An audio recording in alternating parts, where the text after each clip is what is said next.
Hey man, what's up, man? You got Pokemon cards? Is that what it looks like? I don't know. You selling them? You got any good pulls? Come on, man. Wait, did you catch that? This guy just went up to a public tent to ask about Pokemon cards, and it instantly turned into a highly aggressive confrontation. This isn't a back alley, watch this. In front of the Space Needle. There's an encampment here. Just wanted to check to see what you guys are up to. I thought you would at least maybe consider moving for the Pride Parade. I don't live here, I'm just visiting. You're just visiting, okay. Pokemon cards! Look closely at how this whole thing started. The guy casually walks up to an encampment that's practically spilling onto the sidewalk and just asks if they'd consider moving for a local parade. It seems like a completely normal, polite question, right? But the tension is already through the roof. You can feel the hostility bubbling up before anyone even raises their voice. What's crazy here isn't just the reaction he gets, but the sheer normalization of the environment. We've got tents fully blocking public pathways and residents having to literally negotiate space in their own neighborhoods. It's a complete breakdown of public order. Notice the lack of any security or police presence around an event that clearly drew massive crowds nearby. The guy in the wheelchair is immediately defensive, treating a public sidewalk like it's his private, gated property. When everyday citizens can't even walk their streets without getting into a bizarre, aggressive standoff over public space and Pokemon cards, you have to ask yourself, who is actually running this city right now? Because it clearly isn't the people paying the taxes. Follow up to the addicted mother and her 9-month baby girl. We are here at the tent. This morning, we took her to a tiny house village. Left here is a scene of a neglected child where there are uncapped needles, rotten food, used Narcan cartridges, filthy, dirty bedding, filthy, dirty toys, needles in her stroller, and squalid living conditions. Rodents are abound. So we have to ask our lawmakers, what is an imminent danger to yourself or others?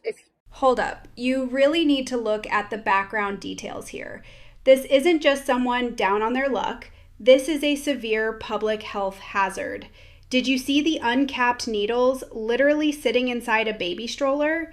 We're looking at a child's environment mixed directly with used Narcan cartridges, a discarded stripper heel, and rotting food.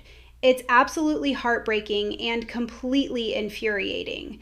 The sheer volume of biohazardous waste just left out in the open is staggering. If any normal parent had conditions like this in a residential home, Child Protective Services would be kicking the door down in 5 minutes. But because it's in a tent, somehow the city just looks the other way. Notice the sheer squalor. Rodents are running around the filthy bedding, and there isn't a drop of running water. This is exactly what happens when local governments decide that ignoring the problem is the compassionate route, leaving vulnerable people in highly toxic, completely unregulated environments. It's systemic neglect playing out in real time, hidden right in the woods of a major metropolitan area. I'm Gary Lee, and I'm a retired planner, and I'm an advocate for the CID. And I say, why us? Seriously, why us? We trusted Mayor Wilson, we believe in Mayor Wilson, but in the end, she lied to our Asian American community. She said there would be zero tolerance for drug dealing and selling stolen goods. But the corner of 12th Avenue and Jackson Street is worse than ever. Instead of coming up with a plan to drive World Cup football traffic to our way, she sent homeless drug addicts into our community. Did you catch the signs these protesters are holding? Why us and support Little Saigon. This is the part of the story the mainstream narrative usually completely ignores. These aren't just random activists. These are local community members and small business owners who have been pushed to their absolute breaking point. Pay attention to the demographics of the crowd here.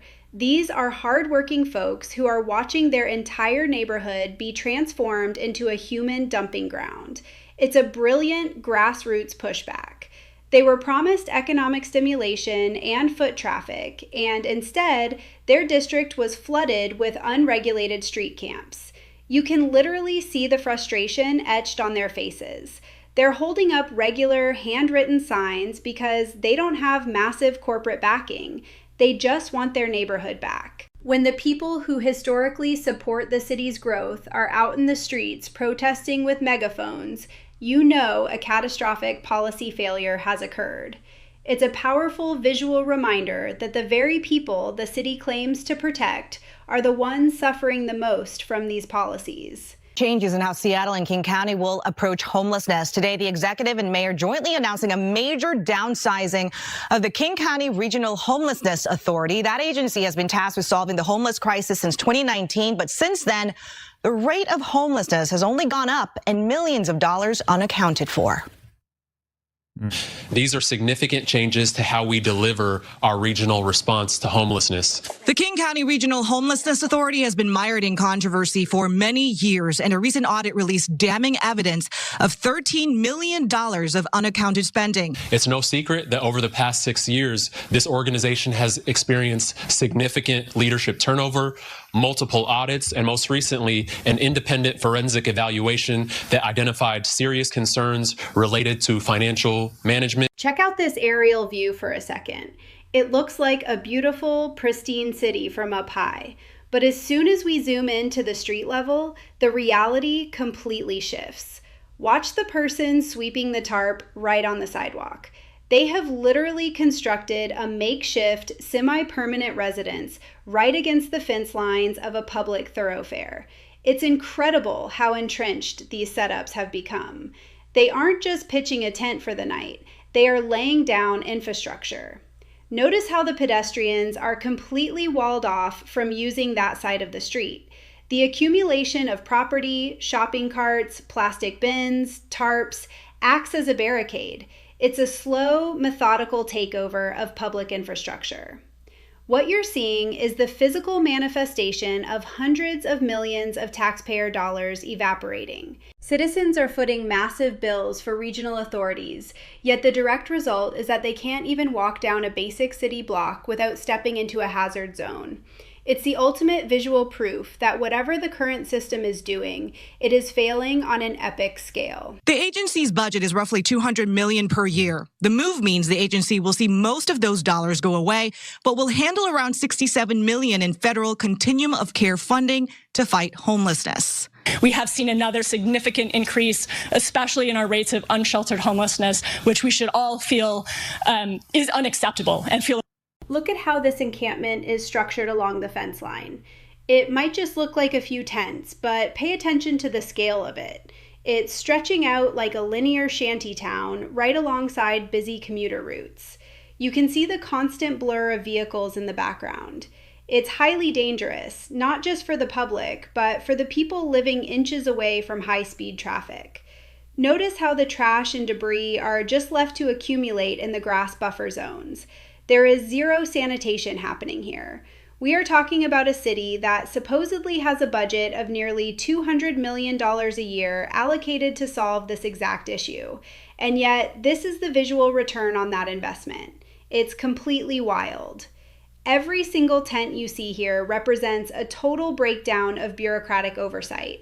The system is just absorbing massive amounts of funding while the actual conditions on the ground remain frozen in this endless cycle of squalor and neglect. It's an undeniable visual receipt of a broken system playing out in front of everyone's daily commute. If you want to see more crazy urban realities the media won't show you, smash that subscribe button and I'll see you in the next one.